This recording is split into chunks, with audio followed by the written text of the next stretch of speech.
Hello everybody, welcome back to the channel. I hope you're doing well today.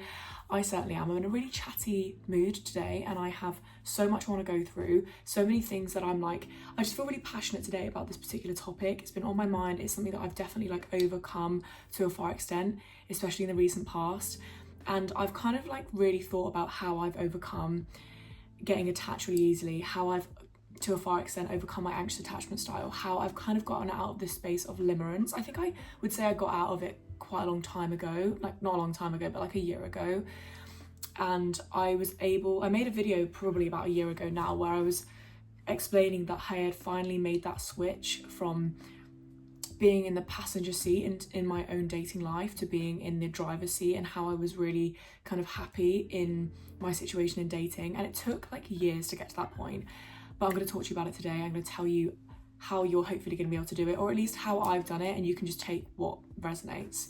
Don't forget to like and subscribe if you do enjoy this video. That really helps me out and I want to grow this channel, so please do that. That would be amazing. And yeah, let's get into limerence, how to detach, anxious attachment style, and how we're going to start taking control of our dating life. So when it comes to limerence, and by the way, I didn't even know what this was. I knew, I was in it and I was experiencing all the symptoms of limerence, but I didn't know there was a phrase literally until 6 months ago.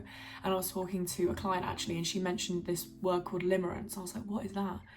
And I looked it up and I was like, oh my God, I was in that space for literally years. From the earliest I can remember, I would get so attached to people and romanticize them, fantasize about who they were, even though I'd gone on one date with them. I got so excited about every single guy that I would go on a date with or I would engage with, and I get super obsessed. And that's essentially where limerence comes from. It's tightly kind of associated or attached to in some way anxious attachment style. And again, for all my anxious attachment style people, this is it's a really hard place to be in. It's you get very, again, attached easily without really knowing that person. And then when that person is inconsistent or, doesn't show you continuity, you get really anxious and you find that really challenging. The uncertainty really bothers you, and it's a horrible place to be in. It's somebody in limerence or somebody with an anxious attachment style, uncertainty is their worst fear. It's horrible. When you get attached easily, it's kind of this challenging situation because you romanticize this person, you think they're this incredible person, or you get really excited about them even though they might be average as fuck. Because your brain romanticizes them and you romanticize the potential of them and the potential of what could happen in the future with you guys, and you look towards the future way too early. You get very obsessive and you get very over enthusiastic about people that you don't really know. It's essentially what it is. I would say after I started my healing journey, when it came to this, within about a year, I was finding pretty much everybody unexciting. It was a really weird sensation because I do kind of sometimes miss that excitement that I used to have, but obviously the low lows are just horrendous, so I don't miss it because of that. But the excitement I used to feel meeting somebody new or getting to know somebody was just so high, and sometimes I think, oh, maybe there's something wrong because I don't get excited like that anymore, but I know that it's just because I've healed. And that's when you know that you've healed. You don't get that same ridiculous high. You get excited and you're looking forward to things with the person you're dating, but it's not this euphoric excitement. And then obviously you don't get the low lows either. So that's how you can kind of tell that you're in limerence. And I think that's what I realized when I decided that I wanted to heal, is I didn't want that emotional turbulence. I didn't want, the highs weren't worth the low lows, and it really got me into dark places. And I was like, I don't want to feel this emotional turmoil anymore. I don't want to feel this chaotic energy anymore. That's when I realized that something had to change. Again, through this entire video, I'm going to refer to my experience, and this is going to be different for everybody, but it's just, you might find it helpful. I personally believe that my limerence and where my anxious attachment style came from was a feeling of, first of all, abandonment and a feeling of loneliness. Some void needed to be filled. Essentially, that was the crux of it.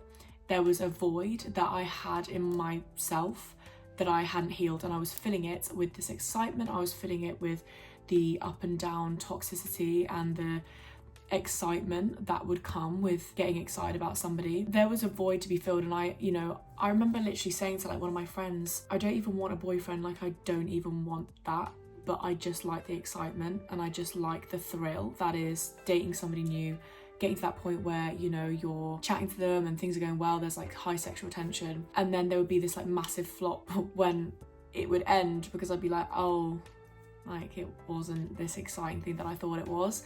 So essentially, like I said, there was some hole that needed to be filled, and I believe that that was because I had abandonment problems and I had a sense of loneliness. And I could go into detail about what I think that might be. I wasn't sitting in my creativity at the time. I wasn't happy. I was really depressed. I was at university. It was during COVID, so there was a massive loneliness problem as it was. I just felt unfulfilled by everyday things. And I think one of the ways I managed to get out of this space of wanting to detach was filling that void. And the way I filled that void was to get happy and look forward to the small things in life. COVID really forced us, I think, as a nation to look forward to like the small little things that you get to do, whether that was like a cup of tea after a long day, or like making a nice meal, or looking forward to watching a series, painting in your room, or starting a new project. All those little things, they had to be the things that you got excited about, and be grateful for kind of like the small things that happened. That was where it really started. It wasn't the main thing, but starting to sort of look for things to look forward to in the day really helped me get out of this desperate place of longing and being lonely and wanting something to fill my day and something to excite me.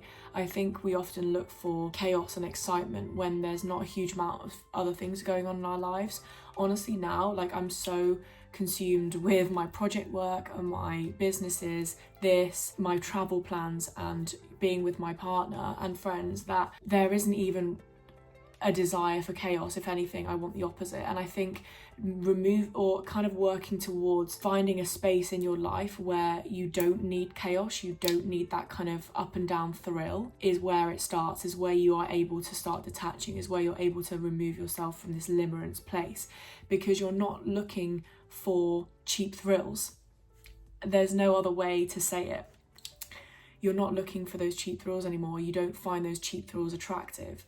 And only when you're in a space where you're unhappy and unsatisfied and unfulfilled, I think, where you do look for those cheap thrills and you do look for those experiences that give you a massive spike in dopamine. So how are we going to get out of that? I don't want to come on here and start being like, start having hobbies, start, doing other things, start new projects, because I know, honestly, when I was in limerence, I was like, shut up to everybody that said that. I was like, that's not helpful.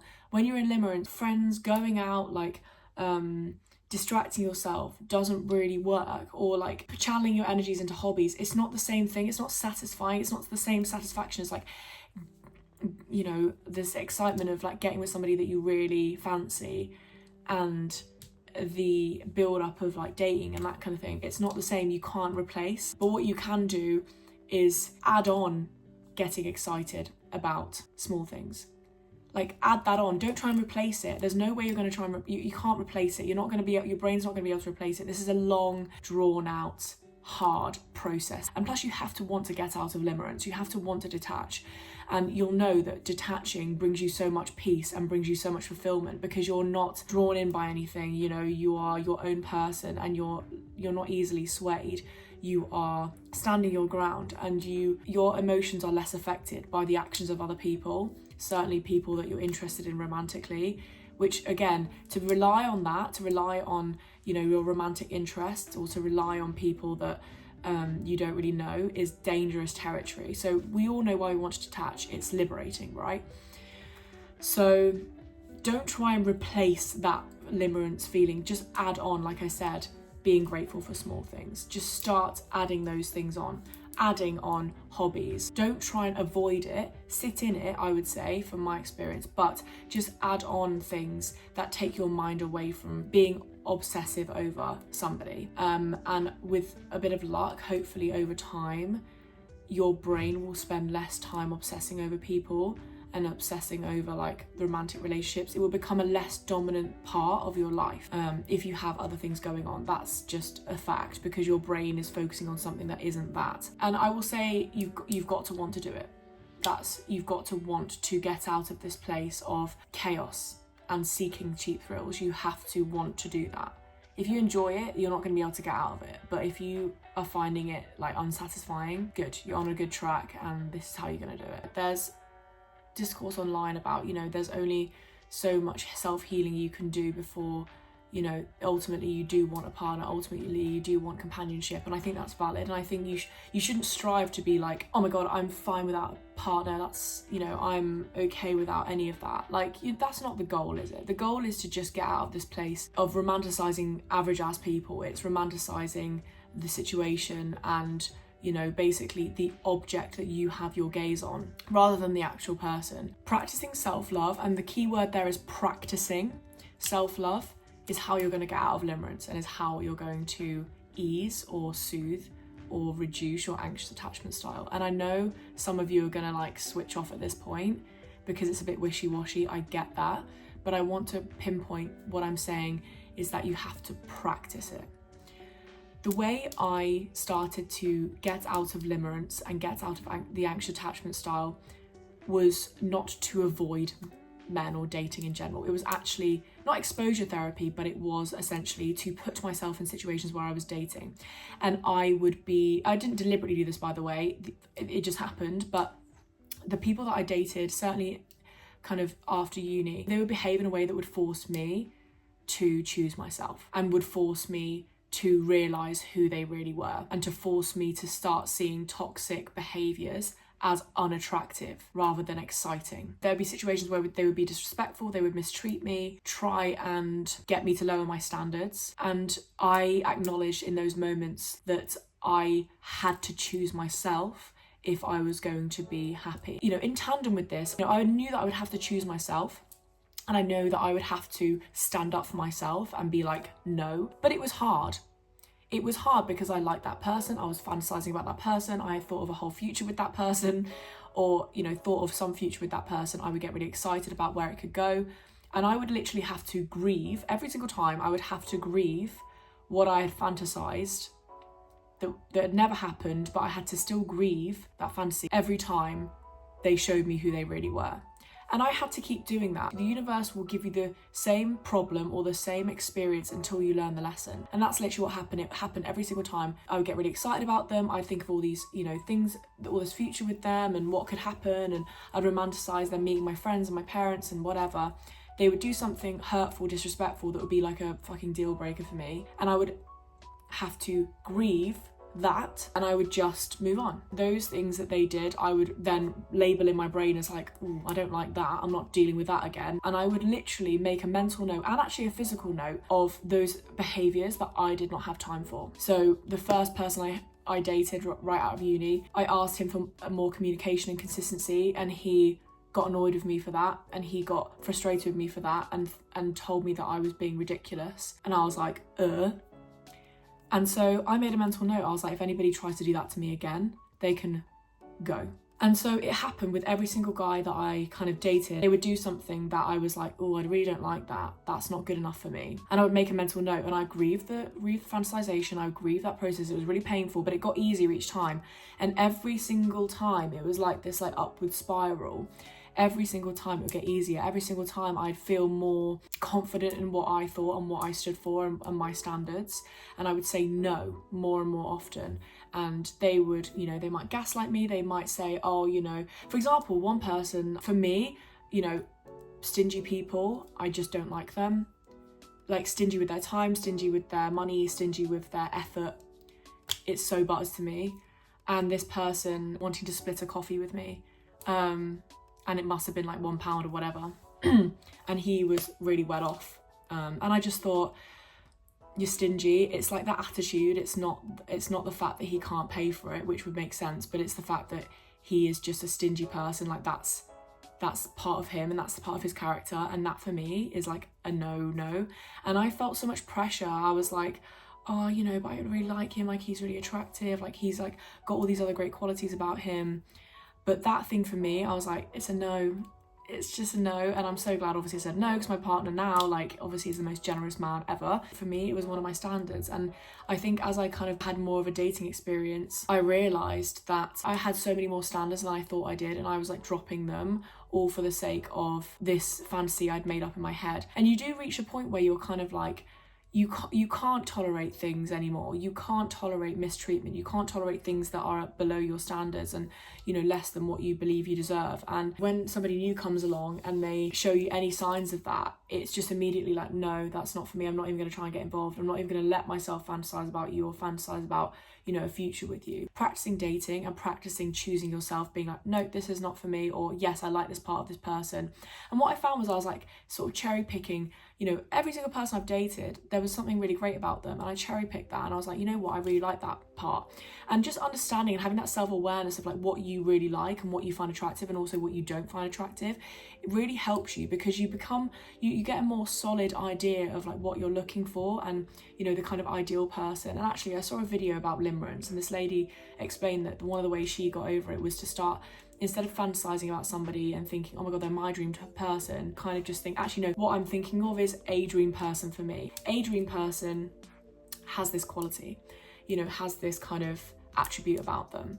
I'm not saying this person has all of them, but, you know, they've got this part of what my dream person looks like. One of the things that I noticed really helped me was like starting to label behaviors as unattractive, and like, you know, starting to label other behaviors as attractive, like I said, cherry picking. And once you have this self-awareness and understanding of what you're looking for, anything that doesn't fit that is automatically labeled in your brain over time as unattractive. It kind of even extended to friends. So once I kind of started to understand, for example, what gaslighting was, what stonewalling was, and so on, when I noticed friends doing that, it was immediately like, ew. And actually, as I've said in previous videos, I started to, you know, let go of a few friends last year, and it was because I'd labelled behaviours like gaslighting, like uncertainty, lack of communication, lack of energy, as just really unattractive. It kind of extended to friendships as well, which was also helpful to know who was mistreating me or maybe treating me in a way that I didn't really rate. Being able to label those kind of things is really helpful, and write it down, you know. And if you start to notice those behaviours again, you're immediately like, oh, I'm seeing them for who they really are, like that's unattractive. And then you stop fantasizing about them, you're like, oh no, I'm kind of seeing them for who they really are, like those things are just not cute. Another thing I would say, and again, a little bit controversial, but equally it worked for me, I diversified my portfolio. So I had like I had a limiting belief that it was like wrong or unethical to date multiple people at the same time. But obviously I overcame that, because I would just always communicate with that person that I was dating more than one person. And when I say dating, I literally mean dating, you know, speaking to several people at the same time. And the good thing with that is that it doesn't let you obsess over one person. Over time, you will not feel like you need to date multiple people. And actually, even when I met my boyfriend, like I was dating 2 people at the time, and I was a bit reluctant to sort of just focus on my boyfriend, because I had become so comfortable with dating multiple people in terms of like, you know, I was scared that I was going to go back into this limerence space, but I actually didn't. I eventually, you know, I got to the point where I was like, no, I want my partner and that's it.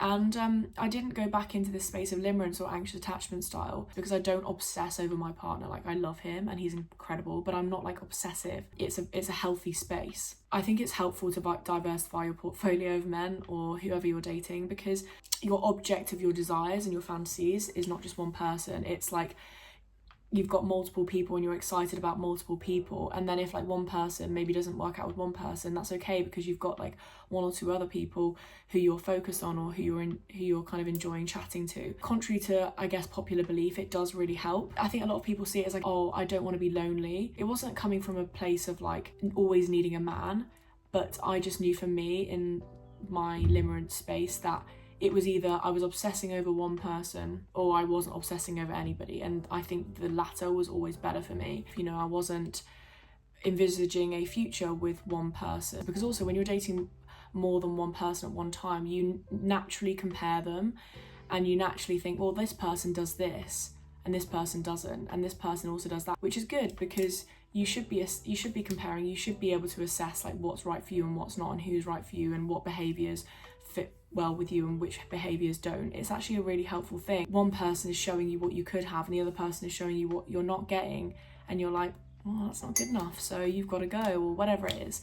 So it can be really good in that sense. I would also say that it's really helpful to be able to catch yourself when you're slipping back into those patterns. So every time you start fantasizing about somebody or thinking of some kind of future with them when you've been on the first date, just catch yourself and just think, okay, I feel myself getting too deep, like I feel myself fantasizing, I'm going to stop there, and I'm going to distract myself or take my mind away from this. And I know it's hard because like obviously we have phones now, and like, you know, they text you and stuff, but I think the moment that you start to do that, it's a slippery slope. So I guess just like preventing yourself from even thinking those things really can help, and catching yourself. This is where the hard work comes in. It's like actively practicing, you know, no, I'm not going to do that. And obviously sometimes you don't, and you do fantasize and stuff, but like it's 2 steps forward, 1 step back. It's never going to be a linear process. It's going to be like all over the place. So I think obviously knowledge is power in this situation, because if you know about limerence, like I didn't, I really wish I did, because I would actually know how to fix it. But knowing about limerence, knowing about an anxious attachment style equips you with the knowledge then, so you can then be like, right, well, I know this is a pattern, I know this is what limerence is.